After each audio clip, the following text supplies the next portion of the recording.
es cierto que todos los caminos conduzcan a Roma. Los lugares donde podemos ir son casi infinitos. ¿Ya decidiste dónde quieres ir hoy?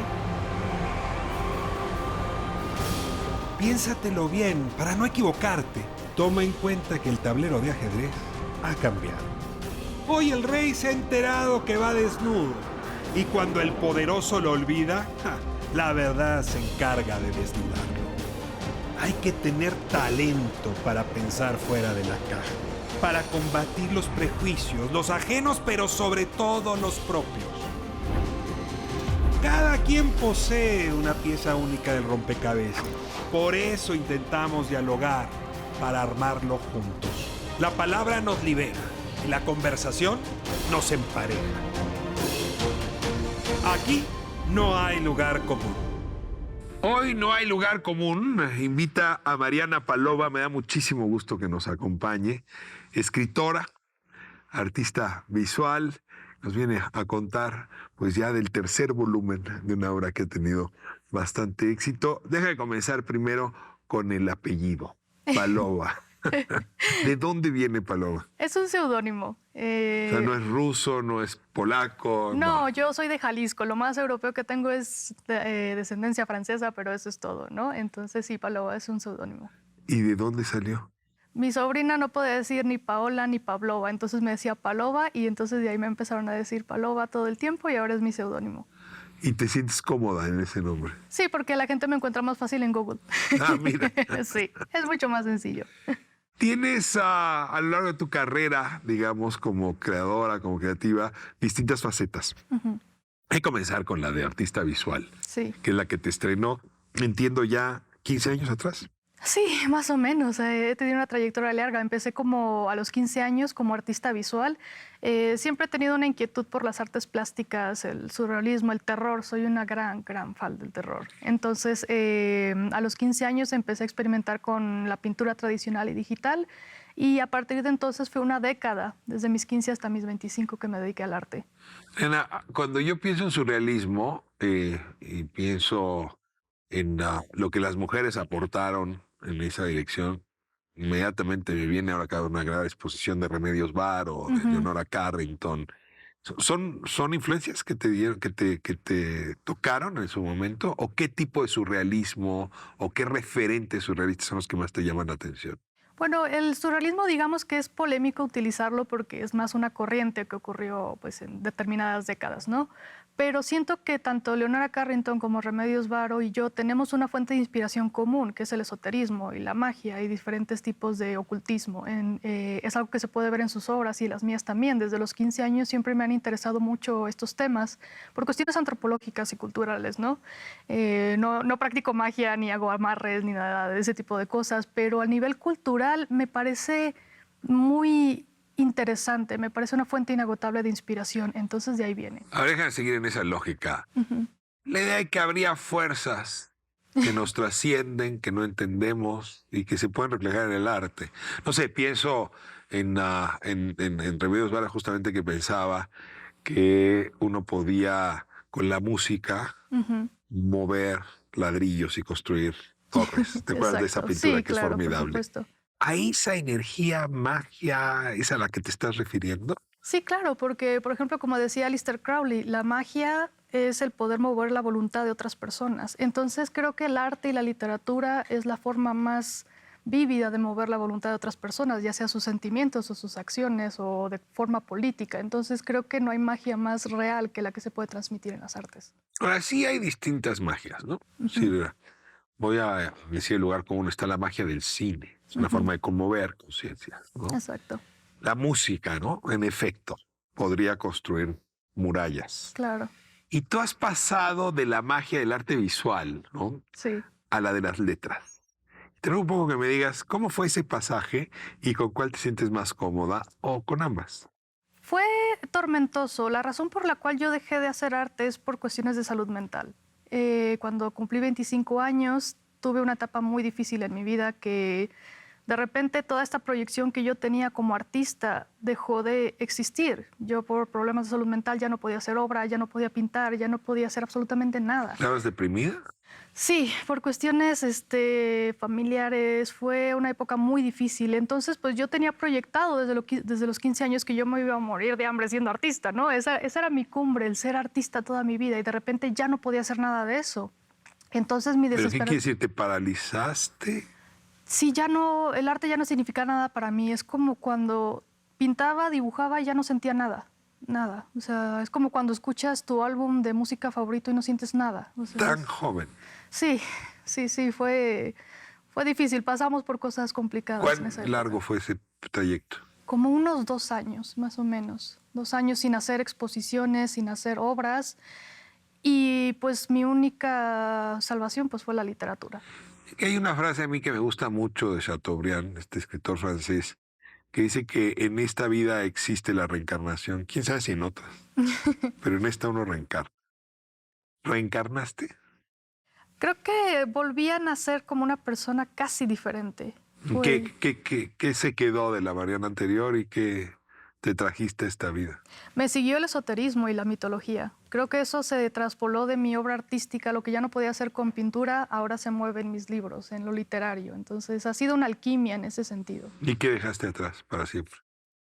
La pasión por pintar, por dibujar. Y también creo que descubrí a una Paloma que estaba todavía más atrás, porque mi primer acercamiento al arte pues, fue escribir a los 12 años, a los 10, porque, a ver, yo estoy diagnosticada con Asperger, con autismo. Entonces, las relaciones sociales siempre han sido imposibles para mí, desde pequeña.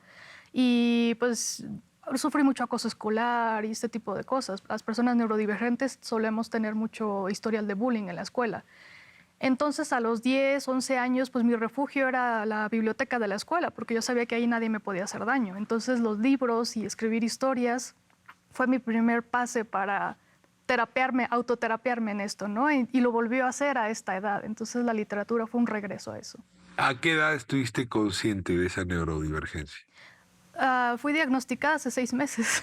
Ah, ok. No es una cosa que tuvieras claro en ese momento. Exactamente. Apenas es muy común en las mujeres que nos diagnostiquen a Sí. edad adulta. Ujú. Sí, hay bastante literatura, ¿no? Donde en efecto hay a quien jamás le llegan a diagnosticar. Exactamente, pero tuvo mucho sentido cuando recibí mi diagnóstico, fue muy acertado.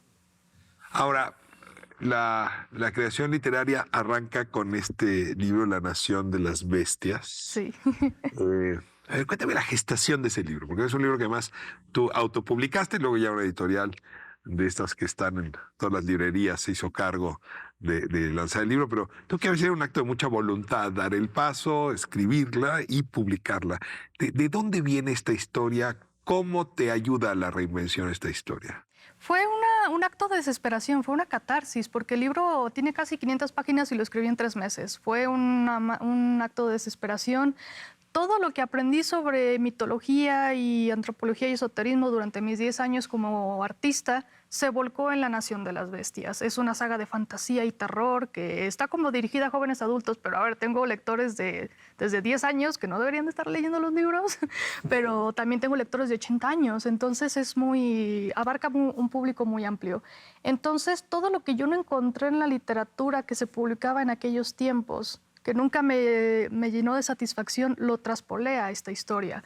Pero ya fue hasta muchos años después, cuando mis lectores me hicieron ver que había muchos de mis personajes de mí, que me sirvió como una terapia de choque. Por ejemplo, el protagonista, que se llama Elise. A ver, cuéntame de Elise, ¿quién es? Elise es un joven de 18 años que tiene pesadillas mientras está despierto. Entonces puede ver monstruos terribles mientras está despierto, pero no puede soñar. Entonces él viaja a diferentes ciudades para poder encontrar el porqué de estas pesadillas. Ciudades de Estados Unidos. Sí, tenemos Nueva Orleans, tenemos Utah, tenemos Salem. ¿Por qué Estados Unidos?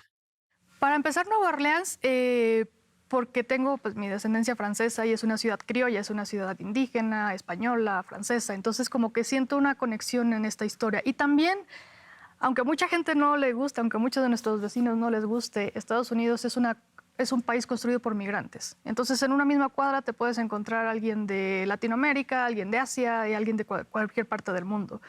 Y el punto de La Nación de las Bestias es que yo te voy a mostrar cómo absolutamente todas las mitologías del mundo, no importa en qué país estés, se convergen en una sola verdad.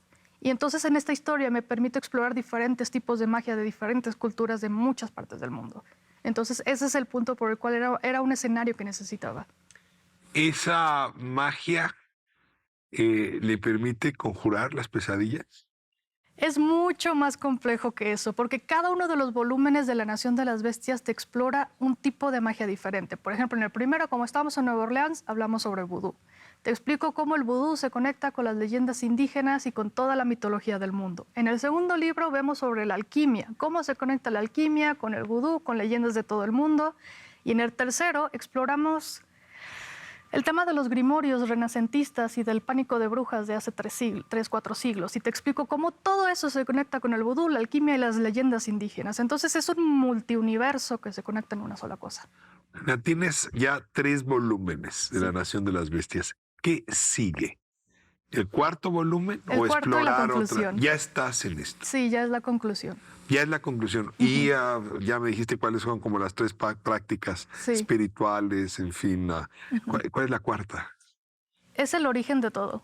No puedo hablar mucho al respecto porque luego los fans se me enojan, pero, pero sí, mis libros son más una tesis sobre magia disfrazada de fantasía y terror, pero es una búsqueda histórica sobre la verdad sobre estos tipos de magia, porque es algo que intento, que la magia como la ves en estos libros no la vas a encontrar en ninguna parte, no te la van a explicar como yo te la explico en ninguna otra parte, ni en Harry Potter, ni en libros de fantasía de ninguna parte del mundo.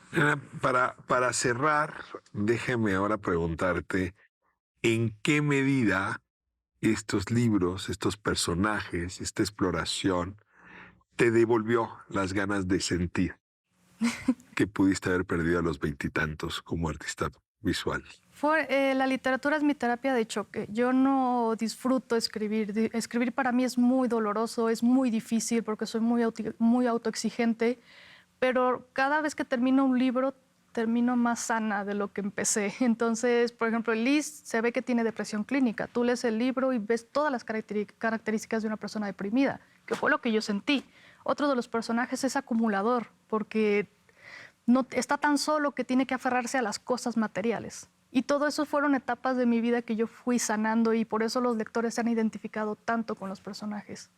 Pues no hay que perdérsela, la lectura de los 3 volúmenes a la espera de la cuarta, de La Nación de las Bestias.